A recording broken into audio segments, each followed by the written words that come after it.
sore Pak. Hari ini saya mengunjungi Hotel Rindra, di mana sahabat saya Wilanto Tanto sudah menunggu saya untuk bincang-bincang seputar siapa Wilanto dan apa karakteristiknya sehingga bisa sukses menjalani usaha seperti ini. Ayo, kita lihat.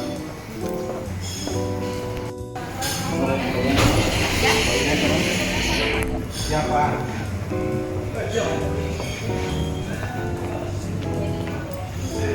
Itu Pak Wilanto. Pak WT. Apa kabar? Selamat sampai jumpa. Saat ini masa pandemi semua sedikit prihatin. Namun demikian kita dulu. Beliau adalah orang sukses di Sulawesi Selatan, punya kerajaan hotel yang sudah menggurita. Ya. Selamat sore Pak Wilanto, Tanta, apa kabar nih semua? Selamat sore Pak Arwang, kabar baik, salam sehat kita semuanya. Ya, tadi kita sudah saling menyapa di awal kisah kita, bagaimana saya masuk ke pintu gerbang daripada Hotel Rindra yang begini bagus, dan kini saya berada dengan Pak Wilanto di tempat yang menawan sekali. Pak Wilanto, bincang-bincang potensi diri Pak Wilanto. Tapi saya mau mengenal Pak Wilanto siapa sebetulnya itu ya. Bagaimana kisahnya waktu orang tua membesarkan Wilanto, kemudian masuk pendidikan, bisa dikisahkan barangkali? Ya, makasih banyak Pak Arwang. Pertama-tama saya minta terima kasih Kariba TV yang menyempatkan waktu pada sore hari ini bisa kita bincang-bincang santai di kondisi pandemi Covid ya. Mudah-mudahan pandemi Covid ini bisa kita lalui bersama. Nah, itu yang pertama. Mengenai yang tadi Bapak tanya ke saya bahwa saya Wilanto bukan siapa-siapa. Sebenarnya saya ini mungkin Pak Arwan sendiri tahu bahwa masa remaja saya itu adalah di kampung juga, ya. Namanya di Mamuju. Pak dibesarkan di Mamuju ya? Dibesarkan di Mamuju. Lahir di Makassar? Lahir di Makassar. 60 tahun lalu? 60 berapa tahun lalu? Saya ke Mamuju 1977, berarti sudah 41 tahun lalu Pak ya? 41 tahun ya, lalu, oke. Tahun lalu ke Mamuju. Nah di Mamuju kurang lebih bantu orang tua sama-sama berusaha di sana 20 tahun adalah. Ya, bersama orang tua ya? Sama orang tua. Jadi orang tua membina Pak Wilanto selama 20 tahun, kemudian 20 tahun Bapak mulai bergerak dengan kekuatan sendiri, bagaimana jalannya? Ya. Oke, lanjutnya bagaimana? Ya. Masa sekolah di mana dulu? Saya masa sekolah pertama SD itu di Makassar, SD Bali. Oh, Jalan Bali, ya, Jalan Bali, sudut Bali. Jalan Serui. Jalan Serui ya. Oke, ya, betul. Lalu kemudian Pak main dengan teman-teman, pasti banyak teman-teman lama yang masih dikenali dengan sampai sekarang ya? Masih. Ya. Dari teman-teman. Dan saya dengar dari teman-teman Bapak, walaupun Bapak seperti sekarang ini dengan teman-teman masih ada di bawah kurang beruntung, tapi Bapak sering menyapa dan sering selalu komunikasi. Itu sungguh luar biasa. Lalu Pak Wilanto, sejak SMP selesai SMA di mana? Jadi sebenarnya SMA tidak selesai Pak. SMA tidak selesai. Ya, jadi saya kelas 5 SD tinggal ke Makassar, ikut orang tua merantau ke kampungnya kakek saya dari ibu. Nah, ibu saya kan lahir di Mamuju. Ya. Jadi back to basic. Ya, back to basic. Lalu apa mempekerjakan membantu orang tua? Orang tua waktu itu kerja apa? Jadi ke Mamuju itu kita waktu itu awalnya dipanggil sama kakek karena orang tua saya di Makassar usahanya sudah bangkrut. Sempat makan pun susah. Waduh. Sehingga dari keluarga ibu saya mengajak ke Mamuju. Pertama-tama kita tiba Mamuju, numpang di rumahnya keluarga ibu saya semua, paman-paman saya, kakek saya di sana kita numpang. Setelah itu baru mulai kita kontrak rumah. Orang tua saya, bapak saya akhirnya buka toko kelontong, sembilan bahan pokok. Jual beras, jual minyak tanah, jual ikan, semuanya 9 bahan pokok lah awalnya. Itu. Jadi waktu Bapak mulai merintis kembali kehidupan di Mamuju memang saat susah ya? Sangat susah. Sangat susah. Sangat susah. Nah, itulah barangkali pemirsa, barangkali kita perlu tahu, perlu belajar dan menggali bagaimana puing-puing yang sudah hancur itu bisa dia bangun kembali dan padanya menjadi sekarang ini. Pak Widianto, lalu masa pendidikan, lalu masuk ke masa remaja membantu orang tua, lalu pada akhirnya masuk ke kontraktor kan? Ya, Ya. Proyek pertama kali Bapak kerjakan di Mamuju pastinya ya. di Mamuju. Dan itu siapa ngajarin? Ya. Jadi kontraktor pasti ada dong, paman lah atau siapa? Jadi sebenarnya orang tua saya sejak dia jadi buka toko kelontong, juga akhirnya buka toko bahan bangunan. Oh ya. Bahan bangunan menjadi refransir. Ya ya ya. Refransir salah satu perusahaan kontraktor, ya itu punya orang tuanya Pak Yusuf Mangga Berani. Andi ya. Hasan, Andi Hasan. Mm. Jadi Andi Hasan, Yusuf Mangga Berani punya orang tua kerja proyek di Mamuju. Orang tua saya sebagai refransirnya, menyuplai semen, Suplai bahan bangunannya. Karena kenal ya Ya. sama orang tuanya Pak Yusuf Mangga Berani, Idris Mangga Berani, gitu. Keluarga. Jadi dengan keluarga beliau itu bukan orang baru kemarin kita kenalan ya, jauh sebelumnya ya. Jauh sebelumnya. Ya. Dari orang tua Jadi dengan orang tua ya, Ya, betul. ya. Oke, ya. Nah, itu, jadi referansir. Akhirnya setelah itu kita kenal bupati namanya Pak Musa Karin. Musa Karin itu dia kasih proyek kepada orang tua saya waktu itu 36 juta bangun sekolah. Oh, 36 juta. 30 juta. Tahun Kecil sekarang tapi besar pada waktu itu Ya. juga ya. Tapi bukan main senangnya orang tua ya dapat kepercayaan dapat proyek 36 juta untuk pertama kali, luar biasa ya. 36 juta. Masih ingat ya? Masih ingat, Waktu betul. itu umur berapa Pak Yulianto? Saya waktu itu umur 18 tahun. Oh, sudah mulai gigi-giginya belajar ya. 18 tahun. Akhirnya saya yang turun ke lokasi yang selesaikan proyek itu. Oh, oke. Orang tua yang kirimkan bahan materialnya, Oh ya. gitu. Jadi pemborong sekolah sekarang udah luar biasa ya. Lanjut. Bangun sekolah. Jadi kesulitannya gini Pak Ruang. Jadi pada waktu saya, kenapa saya bilang pentingnya kita kepercayaan dengan keberanian, itu waktu saya dikasih proyek, saya mau minta bank garansi dari bank enggak kasih. Kesulitannya di situ. Pertama kali. Ya, Tidak ada BRI. kepercayaan. BRI enggak kasih. Beri tidak kasih. Sekarang Beri mau kasih apa dikasih pasti ya. BRI enggak kasih. Minta referensi aja enggak dikasih. Tapi saya waktu itu gigi lah. Jadi memang kita dalam harus gigi, dalam Fokus. berusaha harus gigi. Saya gigi ketemu pimpinan cabangnya BRI karena stafnya nggak kasih. Saya harus terobos masuk ke Pimpinan. pimpinannya. Setelah pimpinannya saya tanya kenapa saya nggak dikasih referensi bank. Ya. Padahal saya bukan minta pinjam bank uang. Nah, ternyata waktu itu orang tua saya ada utang. Oh ya. Ada utang. Akhirnya saya katakan sama pimpinan bank bahwa kalau saya tidak dikasih kesempatan, kapan saya bisa bayar utang orang tua saya? Ya. Kapan saya bisa bayar? Betul. Nah, akhirnya pimpinan bank itu mengatakan bahwa oke, saya kasih apa komitmennya. Saya bilang saya bayar 2 tahun dikasih kesempatan saya akan lunasi utang itu. Nah, ini saya buat pernyataan. Dia pernyataan dan dikasih Iya. referensi. Personal garansi nih. Ya. itu lebih tinggi kepercayaan Pak. Iya betul. Bank jangan ya. Jadi bank mulai percaya. Ya. Trust dengan apa yang dikatakan Pak Widianto, dan pada akhirnya 36 juta selesai proyek, mulai dicicil juga utang-utangnya ya. Ya, 2 tahun Oke. lunas. Lalu bagaimana sampai bisa menjadi pasok orang yang begitu besar? Boleh kata kontraktor sudah skala nasional ya. Ya. Udah alat berat di mana-mana, bukan saja alat berat tapi staf ahli sudah katakanlah mungkin mempekerjakan sarjana sipil, sarjana arsitek mungkin puluhan sampai sekarang ini ya. Lalu bagaimana sampai naik golongan dari katakanlah mungkin dulu golongan C mungkin ke B ke A ya begitu ya. Benar. Dan sekarang personil daripada personil daripada kontraktor pasok orang itu sampai buka di Makassar kan begitu Pak ya. Ya. Jadi berapa provinsi? 2 provinsi mungkin Ya. atau 3 Tiga provinsi ya, provinsi, 3 ya. provinsi. Lalu bagaimana masuk ke bisnis hospitality? Nah, itu ceritanya. Oke. Jadi awalnya Ini kan dari kontraktor kepada keramatamahan seperti ini ya susah ya. ya, sebenarnya kalau bilang sebenarnya hospitality duluan. Oh, ya. Hospitality duluan. Jadi waktu di Mamuju itu bapak saya buka Losmen Marano namanya. Oh, berarti memang Pak sudah punya akar di situ ya. Losmen Marano. Losmen Marano dan restoran di bawahnya. Jadi 2 lantai Terus di atasnya jadi losmen, di bawahnya restoran. Jadi hospedi sudah ada. oke. Itu tahun 70-an? 70-an, 79 lah.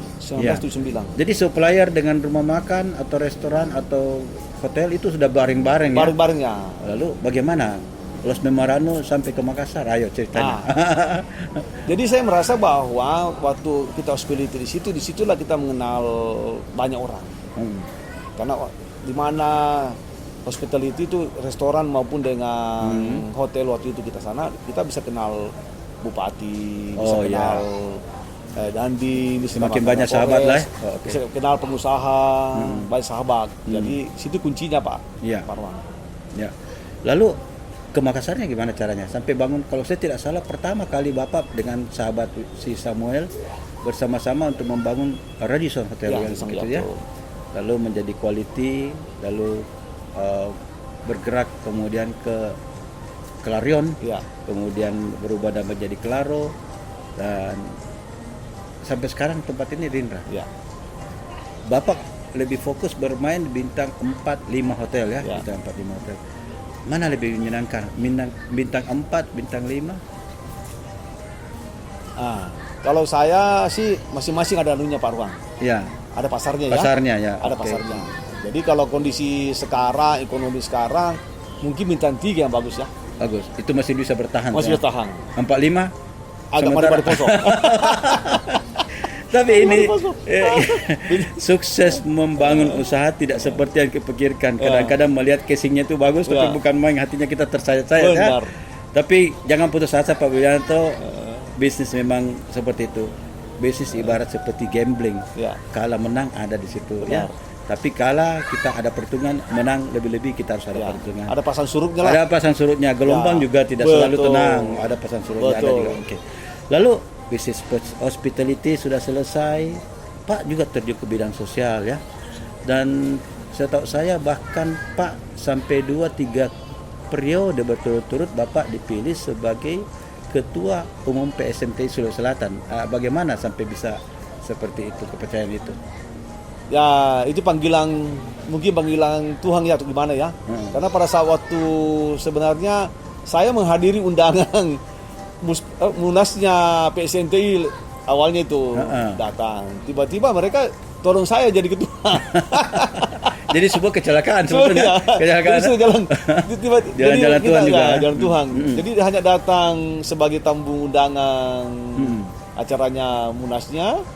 Nah, ternyata ditodong disuruh naik jadi ketua. Ya, karena teman-teman orang-orang tua yang meminta. Ya kita yang generasi muda agak pasti sungkan menolaknya. Ya kita terimalah. Dan ya kita jalanilah. Bahwa selalu kita mengatakan bahwa kita berbuat baik dan kita berbakti kepada orang tua yang senior-senior kita, itu satu contoh yang baik buat anak-anak muda. Jadi inspirasi ya. Oke. Inspirasi situ. Nah, mau tidak mau kita terima dan kita jalanilah gitu sampai sekarang gitu. Ya. PSMTI Bapak rasanya bukan 2 periode, 3 periode kan? 2 periode. 2 periode. Kenapa tidak mau ketiga? Ini melanggar anggaran dasar anggaran rumah tangga. Tapi kadang-kadang ada orang memaksakan untuk memaksa. Untuk Ya. Bapak tidak memaksa. Itu kurang bagus. Berarti kan tidak ada generasi. Oh, tidak ada ya, kaderisasi tidak ada ya. Tidak kaderisasi ya. Tidak kaderisasi. Jadi kalau Padahal banyak meminta pada waktu itu ya. Benar. Semua ketua-ketua daerah minta. Tapi saya katakan jangan. Orang tua juga senior-senior semua penasihat minta sebenarnya jangan. Karena organisasi gini perlu ada generasi.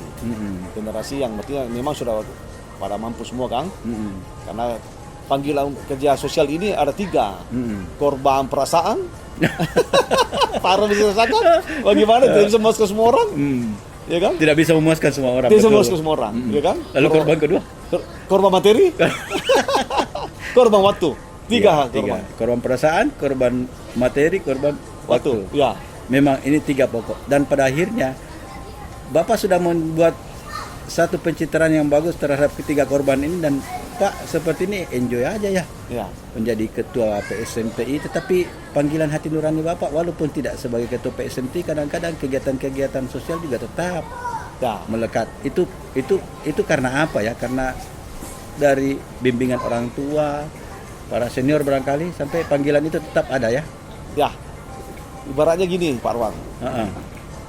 Kan kita ini kan hidup ini sebenarnya perbuatan yang kita perbuatan Apa yang kita tanam tanam itu kita tuai. ya gitu. Jadi selalu kita sering baca bahwa sepanjang kita lebih dan mampu, apa salahnya kita bantu Berbagi. ya, Berbagi kasih. Ya, kasih ya.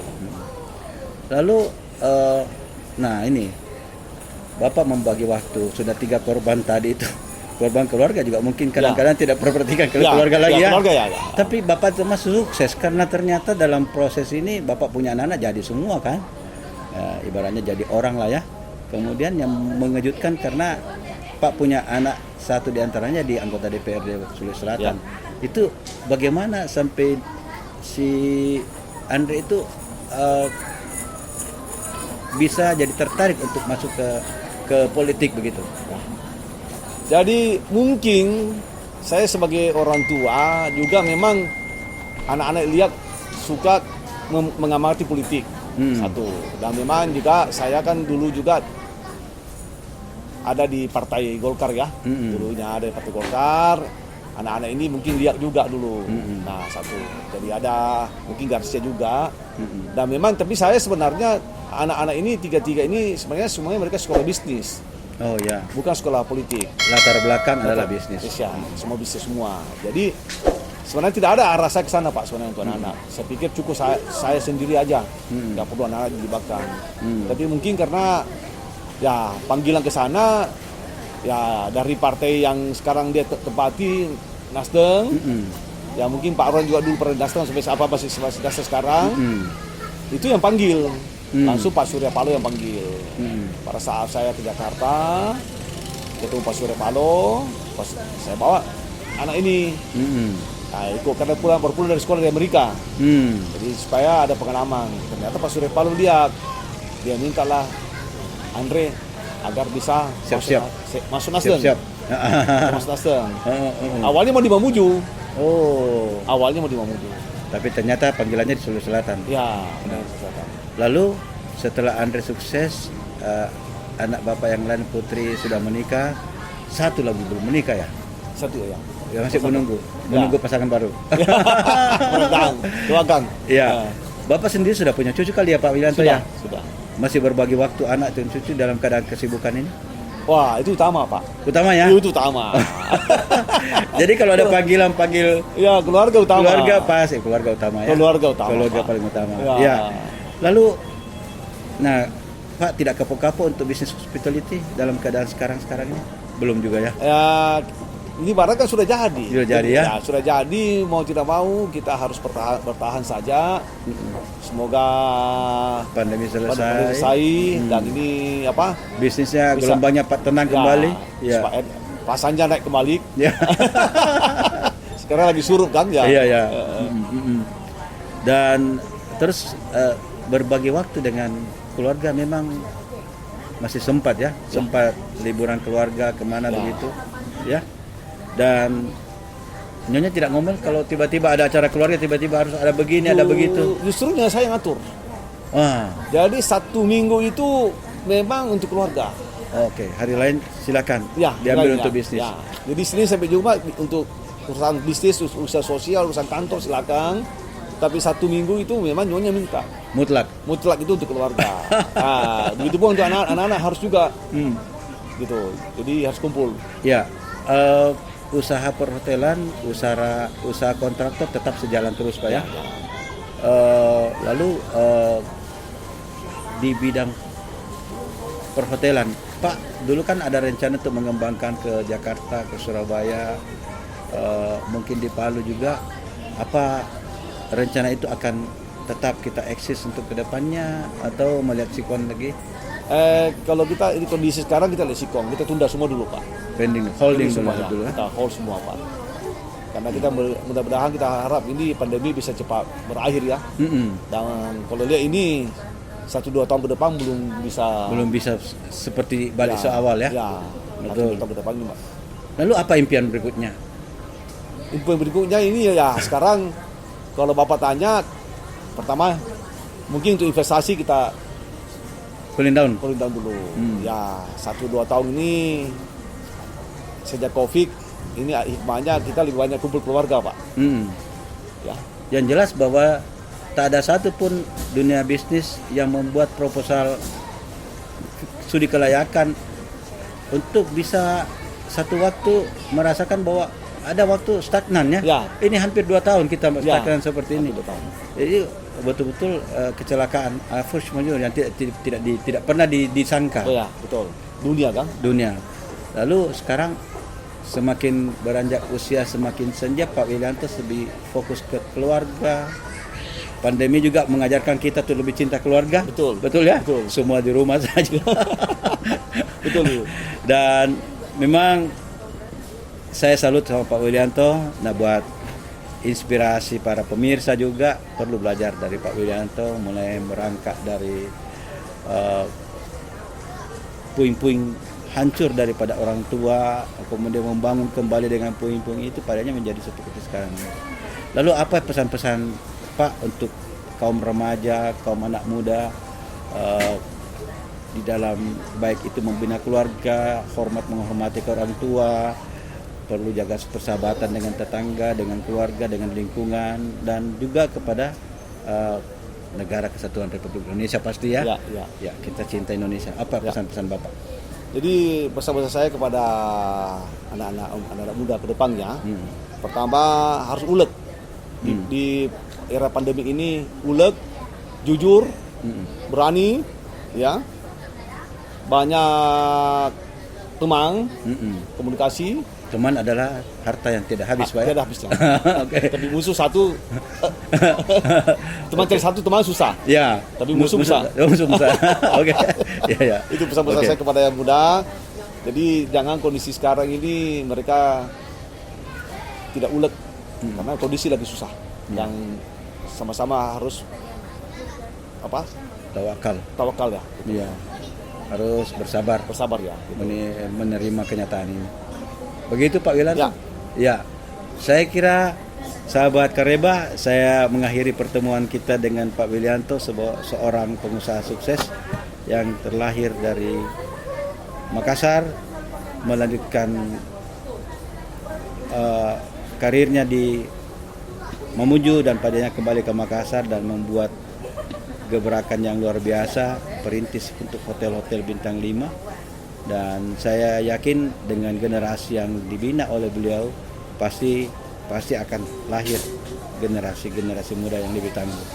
Jangan lupa kita fokus, kita harus rajin dan ingat Tuhan. Ya, saya kira demikian sahabat Kareba. Saya akhiri pertemuan kita. Saya Arwan Cahyadi. Kita jumpa di lain kesempatan. Sahabat Kareba. Luar biasa, sukses. Sahabat Kareba.